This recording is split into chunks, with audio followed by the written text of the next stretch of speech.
ஒரு 5 வருஷத்துக்கு முன்னாடி பார்த்தோம்னு வச்சுக்கோங்களேன், இந்த கிருஷ்ண ஜெயந்தி சமயத்தில் கிருஷ்ண ஜெயந்தி மிக விமர்சையாக தமிழ்நாட்டில் கொண்டாடப்பட்டது அப்படிங்கிற மாதிரி நியூஸ் எல்லாம் நம்ம பார்ப்போம். ஆனால் இப்போ ரீசெண்ட் டைம்ஸில் பார்த்தீங்கன்னா இஸ்கான் கோவில்களில் கிருஷ்ண ஜெயந்தி மிக விமர்சையாக கொண்டாடப்பட்டது அப்படிங்கிற நியூஸ் தான் வந்துக்கிட்டு இருக்கு ரொம்ப பெருசாக. இப்போ இது கேட்கும்பொழுது நிறைய பேருக்கு இஸ்கானா அப்படின்னா என்ன, இது என்ன ஒரு மதம், ஹிந்து மதம் தானா அப்படிங்கிற மாதிரி நிறைய டவுட் இருக்கும். ஹிந்து மதத்துக்கும் இஸ்கானுக்கும் இடையில் இருக்க வித்தியாசங்கள் என்ன அப்படிங்கிற மாதிரி நிறைய டவுட் இருக்கும் இல்லையா. பட் இது பார்த்தீங்கன்னா ரொம்ப கம்மியான நம்பர்ஸ்லாம் கிடையாது, கோடிக்கணக்கான பேர் இஸ்கானை ஃபாலோ பண்ணிக்கிட்டு இருக்காங்க. ஸோ இப்போ இந்த ஹிந்துஸுக்கும் இஸ்கானுக்கும் இடையில் இருக்க வித்தியாசங்கள் என்ன, எப்படி நம்ம இவங்க இஸ்கான் ஃபாலோ பண்ணுறவங்கிறத தனித்துவப்படுத்தி காட்டுறாங்க, எப்படி நம்மளால் அவங்களை ஐடென்டிஃபை பண்ண முடியும், அவங்களுடைய ரூல்ஸ் அண்ட் ரெகுலேஷன்ஸ் என்ன அப்படிங்கிற மாதிரியான எல்லாத்தையும் தான் இன்னைக்கான பதிவில் நம்ம பார்க்க போகிறோம். Welcome to Tamil threads. நான் உங்கள் மௌனமொழி.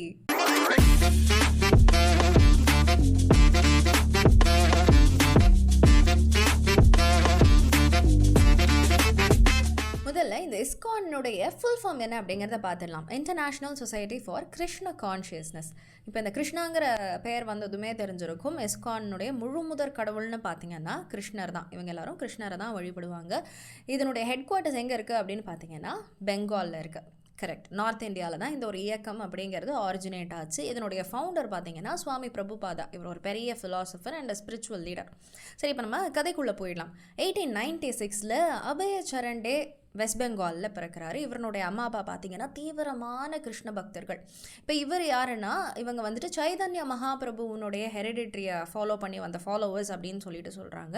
இப்போ சைதன்ய மகாபிரபு யாருன்னா, ஏன்ஷியன்ட் டைம்ஸ்லலாம் பார்த்தீங்க அப்படின்னா ஒரு 2 குரூப்பாக இருப்பாங்க. சிவனை வழிபடுறவங்க ஒரு பக்கம், விஷ்ணுவை வழிபடுறவங்க ஒரு பக்கம் அப்படின்னு சொல்லி. இப்போ பார்த்தீங்கன்னா நம்ம எல்லாரும் நமக்கு பிடிச்ச கோவிலுக்கு போயிட்டு வரோம், நமக்கு பிடிச்ச கடவுள்களை வழிபடுறோம். அதுவும் இல்லைன்னா இந்த குலதெய்வம் அப்படின்னு சொல்லுவாங்க இல்லையா, நம்ம ஃபேமிலியில் ஃபாலோ பண்ணுற ஒருத்தங்க. ஸோ அந்த கடவுளை போய் வழிபட்டுட்டு வரும். ஆனால் முன்னாடி இந்த பாண்டியர்கள் காலம், சோழர்கள் காலத்தெல்லாம் பார்த்தீங்கன்னா சைவர்கள், வைணவர்கள் அப்படின்னு இருப்பாங்க. சிவனை வழிபடுறவங்க, விஷ்ணுவை வழிபடுறவங்க அப்படின்ட்டு. இப்போ இந்த வைணவர்கள்லேயே பார்த்தீங்கன்னா நிறைய பிரான்ச்சஸ் இருக்குது. இந்த பிரான்ச்சஸில் ஒரு பிரான்ச் தான் பார்த்தீங்கன்னா கௌடிய வைஷ்ணவா அப்படிங்கிறாங்க. இப்போ இந்த கௌடிய வைஷ்ணவம் இருக்குது இல்லையா, இதை துவக்கி வச்சவர் தான் சைதன்ய மகாபிரபு. இப்போ இது எப்படி மற்ற வைஷ்ணவத்திலேருந்து டிஃப்ரென்ஷியேட் ஆகுது அப்படின்னு பார்த்தீங்கன்னா, பொதுவாகவே வைணவர்கள் என்ன செய்வாங்க, விஷ்ணு பரமாத்மாவை தான் வழிபடுவாங்க இல்லையா. ஆனால் இந்த கௌடிய வைஷ்ணவர் என்ன பண்ணுவாங்கன்னா கிருஷ்ணரை தான் அவங்களுடைய முழு முதற் கடவுளாக கொண்டு வழிபட்டு இருக்காங்க.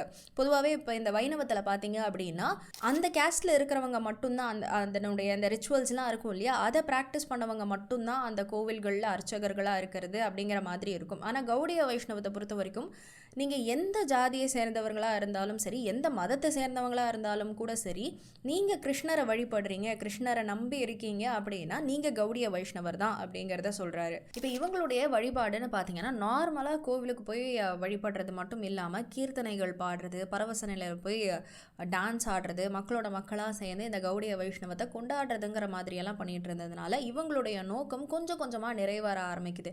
ஏன்னா மற்ற கேஸ்டில் இருக்கிறவங்க கூட என்ன பண்ணுறாங்க, நிறைய பேர் கௌடிய வைஷ்ணவத்தை ஃபாலோ பண்ண ஆரம்பிக்கிறாங்க.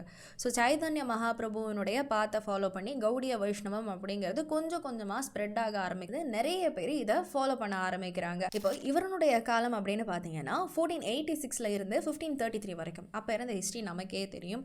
முகல்ஸ் உள்ளே வந்தாங்க, அதுக்கப்புறம் பிரிட்டிஷ் நம்மளை கேப்சர் பண்ணாங்க, பல கோவில்கள் அழிக்கப்பட்டது, இயற்கை சீற்றங்கள்னால பல கோவில் அழிஞ்சு போச்சு. அதுக்கப்புறம் பிரிட்டிஷர்ஸ் வேற திருட்டு பசங்க சார் அப்படிங்கிற மாதிரி பல சிலைகளை கடத்திட்டு போனாங்க.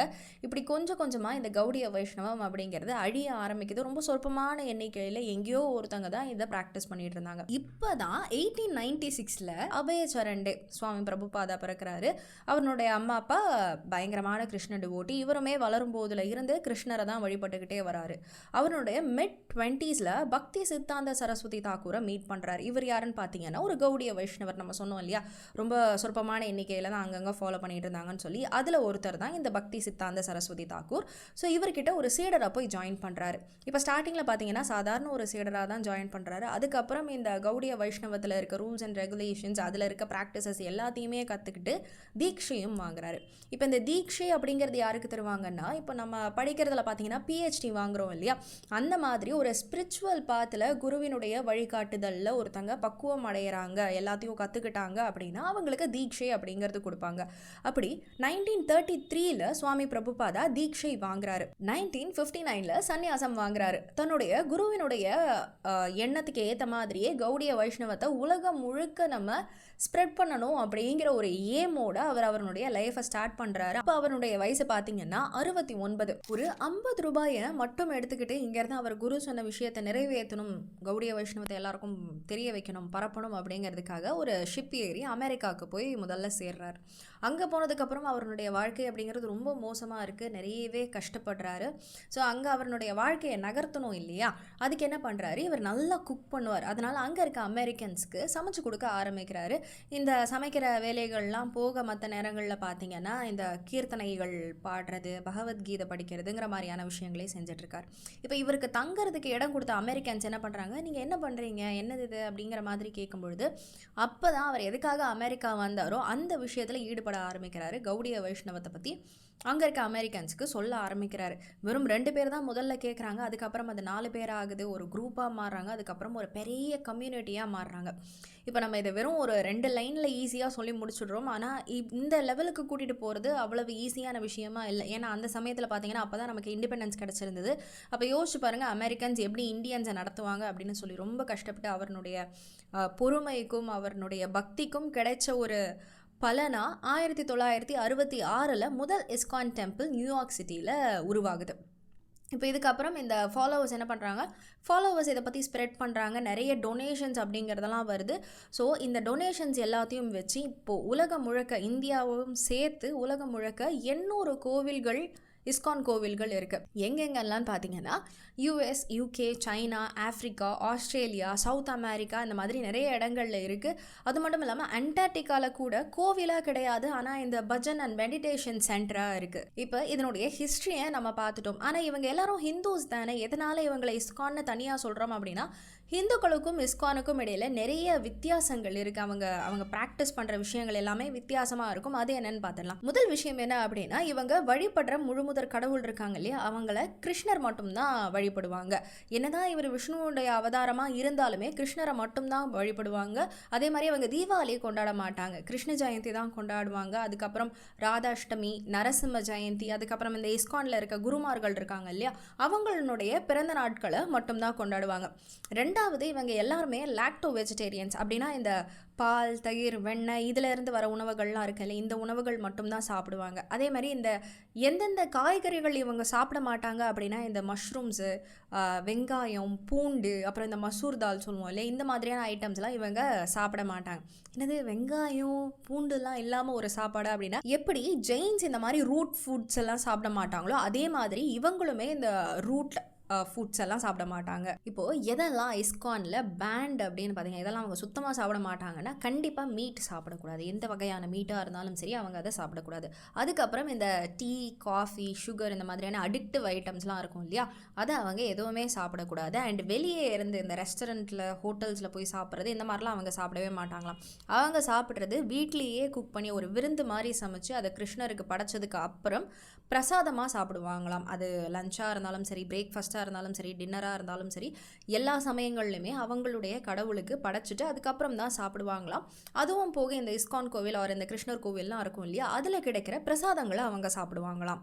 4வதுன்னு பார்த்தீங்கன்னா, இஸ்கானில் இருக்க எல்லா டிவோட்டிஸுமே ஜபம் பண்ணுவாங்களாம். அவங்க கையில் எப்போவுமே ஜபா பேக் அப்படின்னு ஒன்று வச்சுருப்பாங்களாம். அதில் 108 மணிகளை கொண்ட மாலை இருக்குமாம். அந்த மாலை பார்த்தீங்கன்னா எப்போவுமே இவங்க எல்லா சமயங்கள்லையுமே இந்த ஸ்லோகம் சொல்லிக்கிட்டே இருப்பாங்களாம். 16 ரவுண்டு அந்த மணி முடிகிற வரைக்கும் ஸ்லோகன் சொல்லுவாங்களாம். அவங்க சொல்கிற ஸ்லோகன் பார்த்தீங்கன்னா, ஹரே கிருஷ்ண கிருஷ்ண கிருஷ்ண ஹரே ஹரே, ஹரே ராம ராம ராம ஹரே ஹரே. இந்த ஸ்லோகனை அவங்க சொல்லிக்கிட்டே இருப்பாங்களாம். இது பார்த்தீங்கன்னா இந்த கலியுகத்தில் தீமை கிட்ட இருந்து விலக்கி எங்களை காப்பாற்றணும் அப்படிங்கிறதுக்காக இந்த ஸ்லோகனை அவங்க சொல்கிறதா சொல்கிறாங்க. 5வதுன்னு பார்த்தீங்கன்னா, எல்லா இஸ்கானுக்குமே குருமார்கள் அப்படிங்கிறது இருப்பாங்க இல்லையா, அவங்க சொல்கிறத தான் இந்த இஸ்கான் டிவோட்டீஸ் அப்படிங்கிறவங்க ஃபாலோ பண்ணுவாங்களாம். அண்ட் இவங்க எப்போவுமே கழுத்தில் துளசி மாலை அப்படிங்கிறது போட்டுக்கிட்டே இருப்பாங்களாம். அண்ட் அந்த ஜபா பேக்கில் இருக்க மாலையுமே கூட ஒன்று துளசி மாலையாக இருக்குமாம், இல்லைனா நீம் மாலையாக இருக்குமாம். 6வது அண்ட் கடைசி பாயிண்ட் என்ன அப்படின்னு பார்த்தீங்கன்னா, சண்டேஸ் ஆனால் இவங்க அதிகாலையில் இஸ்கான் கோவிலுக்கு போய் அங்கே இருந்து இந்த டீச்சிங்ஸ் ப்ரீச்சிங்ஸ் எல்லாம் இருக்கும் இல்லையா, இது எல்லாமே நடக்குமா. இது எல்லாத்தினுடைய கோரும் பார்த்தீங்கன்னா பகவத்கீதை தான்.